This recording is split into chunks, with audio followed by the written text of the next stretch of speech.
Hey, Charlie. Hey, Mom. Hey, Dad. How are you? What happened before? The phone just cut, and then I kept trying to call you back, and it kept saying this PIN number isn't used. So I hang up, and then I restarted, and then I wait 10 minutes, wait 15 minutes, and then it usually works again. It's just a computer glitch that has to go through. I knew there was something, I knew there was something wrong, but if it ever happens and you can't get back, I think you hung up on me. I know it's just a problem with the phone. Okay. So, yeah, of course. Yeah, don't ever worry if that happens. Last night they were coming back with the tablet. So it's like if I didn't give them my tablet then through the door, they wouldn't have charged it. Oh wow! Literally, they come to your door. There's a hatch. They don't open your door. There's a hatch, like a mail thing that you open the hatch in the middle of the door.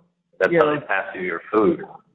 So they come over, they bang on the door, and they open the hatch, and they go, "Give us your tablet." And you got like 2 seconds to give it to them. If you don't give it to them, they got to close the hatch, and then I wouldn't get charged for today. I should be locked in a cell with no phone and looking at the wall for 24 hours.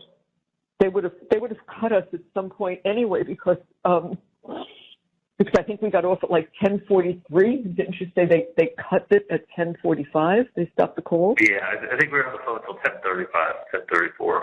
Yeah. So I knew at some point that was going to happen, but okay. That was good. But at least they charged it. So you've got it fully charged now? Yeah. I mean, it's already down to like 85%, but 85% will last me the whole day. Yeah. Okay. Check your phone and see how much money is on there. Well, I think the only way I can check it is when I call. Like when I call and it says like you have $75 or whatever. All right. But I'm fine. I mean, I'm not going to go through it. Oh, wow, I got 223 on the commissary. Yeah, don't put any more on the commissary. I won't be here to use it. So that should be enough, right? 223. Well, you're only allowed to use how much a week? 40, and I think they charge you $2.75 a day for being here. So so that'll. What comes out about 60 a week or 70 maybe? 65, something like that. So if I assume 70 and you have how much in there? Because I don't get the commissary amount. I can only add. I don't see it. 243. I'm good to go. 243 at 70. No, 223. I'm fine. I'll let you know. Listen, I'll let you know. I'll know when I'm leaving. Okay. I got a court date through. But so your court date is not going to be for a month, right? For usually 30 days. Yeah. Okay. And Dan is going to come for that. Yeah. I'm sure Kate won't be there, but Dan will be there. Yeah, no, you wouldn't need Kate there, but yeah.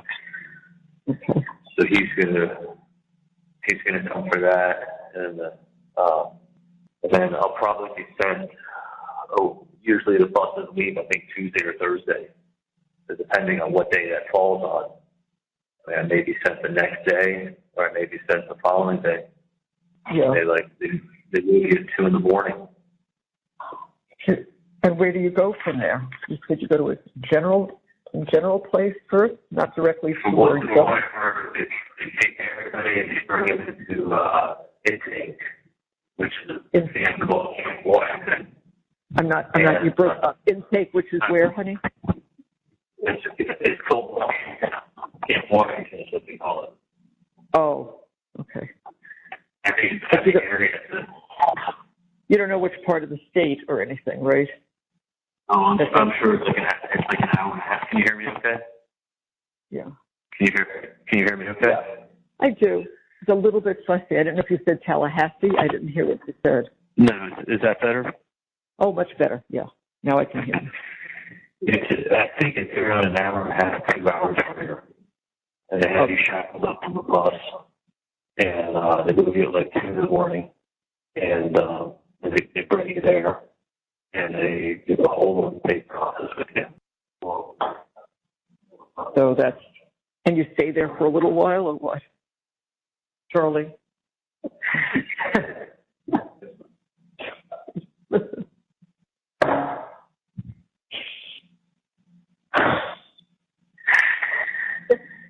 They want to know. You're there for could be a month, could be longer. and then they get you sorted out to where you're going to go. And I have a feeling it's going to be at least a month there. Really? Supposedly, I asked an officer yesterday, I think you're allowed visiting there. Because once you get to a prison, you're allowed visitors in the city. Can you hear me? I hear you. I hear you perfectly. Yeah. So these headphones are going. I think I only hear one ear. So I think you're allowed visitors, but I don't even know if that's where I want you to see me. You know what? I'm not going to be looking really good when you see me. You know what? We're doing just fine talking on the phone. When you're, we'll see you. It's not going to. That's not going to make the difference. Talking to you on the phone now is fine. At least we get to talk to each other, and that's really what matters. So,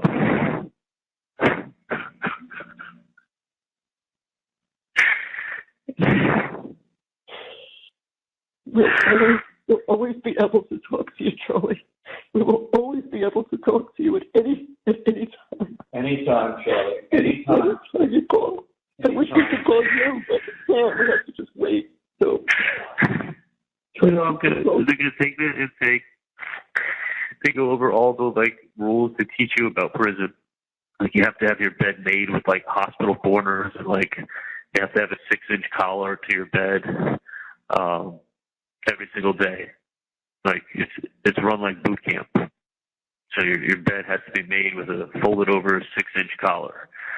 And there's someone told me there's a line that's painted into the bed so they can measure it's a 6-inch collar, not a 5-inch collar. And then it has to, you have to learn the rules and everything about stuff about prison. Basically prison schools from still explaining today. Someone was telling me about it. This is a guy who's been to prison for 10 years. I used to hang out with here. He what do you call it? Had so he said that then you're there for about a month, and then they ship you off to whatever camp you're going to. And I was talking to a guard here last night, and they left me out for 10 minutes to take a shower. right. And he was saying that that classification there, they sort people out based on classification. But one thing that the guy that I knew here who had told me what it's like down the road said is that anybody who's got a 20-year or above sentence, they separate them. 20 years. Hold on a second. I'm gonna get it. Okay, hold on one second, okay, Mom? Okay. I've been doing a lot better if I wasn't in the solitary cells that I can't be at. It's making me feel worse. But I'm doing fine. But being in this claustrophobic environment, not being able to see outside of my window, not being around my friends that I was in body that's just making me so uncomfortable. Hold on, I'm trying. Yes. You understand what I'm saying? Of course. Okay, I greatly appreciate it. They're talking about putting me back into E2. Really, it would help if you care about me. It would help me out a lot. No, not at all. I just want to get back to E2 and be able to move around and get out of the cell. I feel like I'm being punished right now for nothing. I don't think it's really fair. If you could do anything to help me get back to where I was, I'd be greatly appreciative. This is not good for my mental health. No idea what time? That would be fantastic. I look forward to seeing them. Thank you. You there? Yeah, I heard. Did you hear me talking to her? Yeah. First I thought you were talking to me, and then I realized you were talking to someone else. So, yeah, I heard what you said. My phone on my cord for my phone. Did you hear the whole conversation or none of it? I believe so. When you asked her about, yeah, sure, I did. Yeah, I was trying to tell her I'm fine, but this is not good for my mental health. Right. Yeah. Oh my God, it's just crazy, Mom. I mean, I look at where I was in 2013, dating Junko, her wanting me to move into the continuum with her, and I look at myself now, and I just I can't even, like.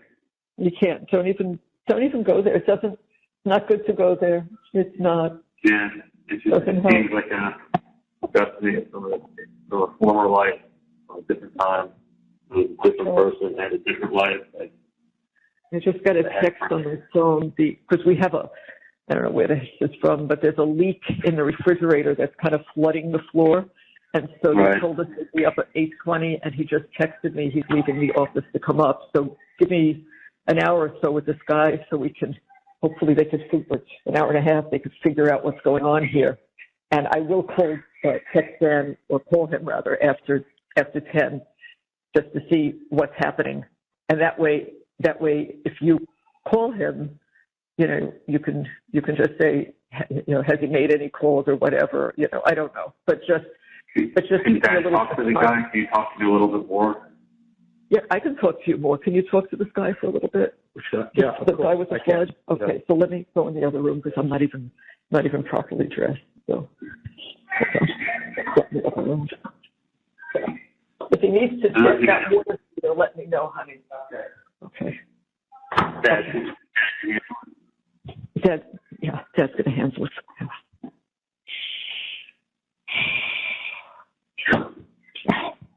How's Dad doing? I haven't spoken to the children. I don't know. Oh my God. I haven't spoken to them yet. I will. My plan is to speak to them. I want to do it when I get home from school, probably by Friday afternoon. Today's only Wednesday. Today is Wednesday. It hasn't even been 48 hours. It feels like it's been 2 weeks. I know. I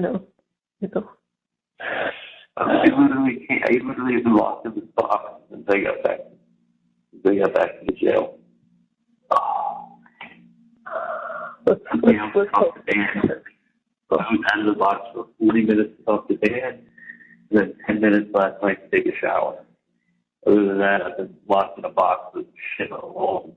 Shit I haven't seen like going on the wall.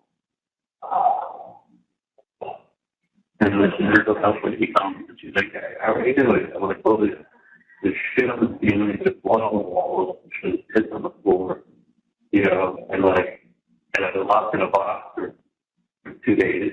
I've been found guilty of a crime I didn't do. I got fucking lied to with everyone telling me, oh, you're going to get a fair trial, we're going to see you, we got the best of everybody. They get the TV production as closed. They kept saying, like, oh, we saying this, we saying that. That's not what I was ever saying. That's not what I was saying. Like, they put together a fucking TV show, had shown autopsy photos, and made everybody real angry, and not one person in 12. The guy with the brain, who was a white professional who, like, looked at the case and was like, yeah, I never would have found him guilty. Never in a million years. He's an alternate. Yes. I think there was one other alternate also. Mm. Like, just that close to, like, actually having a life. That's Instead right. of going to fucking hell. It is literally, it's not even the fact that you're away from everybody. It's that, and then you're also in hell. It's like the mental and the whole, you know, and it's not, trust me, it's also the stress because you're not in the same environment. I know, that's what they have to work on for you. He has to work on that for you. Listen, the only way they can keep you safe is if they put you in solitary. You come out for 30 minutes a day, you're by yourself, you're in no contact with any other human being, and then they keep you safe. And they're running facilities, they're not running, not called that. Not a federal prison is different. People go to federal prison, there's actually gyms there, it's like, they have everything. Federal is paid for by the Fed. State is paid for by the state. State doesn't get federal money for state things. Like education gets paid for by the state of Florida. That's why, like, in really poor states like Mississippi and Louisiana, I mean, they've got serious problems with some of their prisons that are like, you see like exposés on like TV with like the state prisons in Louisiana, like Angola. I'm sure you've heard about them. Yeah. Or, I mean, it's literally like, I mean, it's inhumane like storage and dangers. Those you're going to be with people who have 20-year plus sentences. They will not put, like, if somebody has 10 years in prison, they won't even put them with you. They won't put them together with you, because people who have 10 years are getting out. Most people they know, when they've got a 20-year sentence, they know there's a good chance they're never getting out. They're people that have given up on life. They know they're not getting out. They know they're not getting out. They don't care. People turn into animals. You put them in cages. You give them no hope. They're not getting out. They don't care. What can you take from somebody? Somebody's already in prison for life. What are you going to give them, a second life sentence? Okay. I know. We both know. We know. Okay. So the guy gets a second life sentence. He's already got one life sentence. I mean, one thing I've heard is that, like, people, like, with stabbing and stuff like that, they don't come out the guards. Because what are you going to do? Charges against someone? Okay, the guy's got a life sentence. What are they going to do? I mean, your work was also, you got a life sentence too.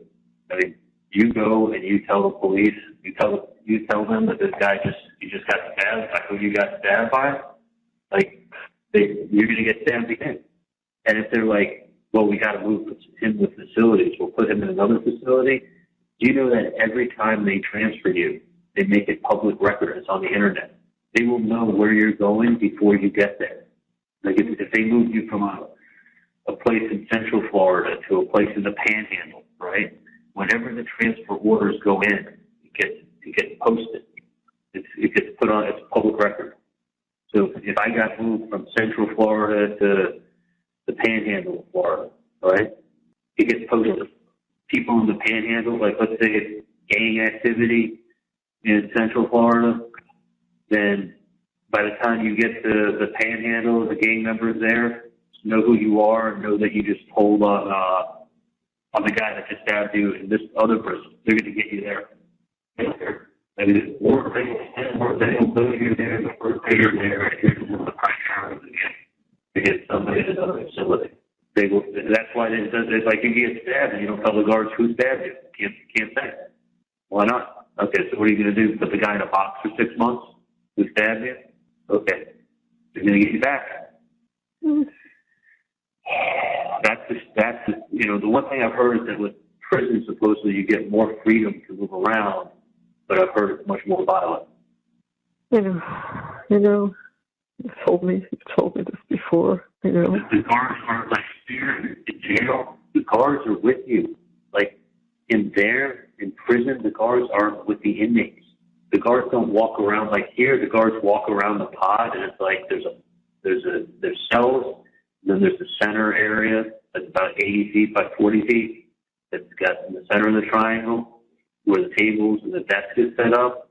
And the guard's in that there, and every 25 minutes he gets up and does rounds. Walks by every cell, looks in every cell, and the guard's right there with you. In prison, it's not like that. They're in a control booth. They're in like a glass enclosed, it almost looks like a control tower at the airport. Like they're in a glass enclosed booth. They can call and radio stuff in, but they're not out walking amongst you. And they're supervising, like, it's like in the center, supervising like 2 doors. I mean, it's going to be, hope to God. I mean, there's no way they can not look at me and say he doesn't need protective management. Yeah. It's going to take a little time to figure out all of this stuff and how that happens, but I know it will be worked.